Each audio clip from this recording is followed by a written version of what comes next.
बिल्ली की गुप्त दूध फ्रिज में।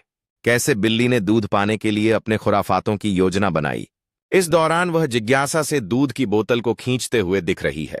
बिल्ली अब दूध की मिठास में खोई हुई है, बिल्कुल संतुष्ट। इसने अपनी प्यारी शाम की थकावट को भुला दिया है, खुश और संतुष्ट। अब वह अगली खुराफात के लिए तैयार है, हमेशा दूध के लिए तत्पर। इस बार वह और भी चालाकी से अपनी योजना बना रही है। बिल्ली अब अपनी अगली छलांग के लिए तैयार है। बिल्ली अपने अगली दूध के लिए फिर से तैयार है।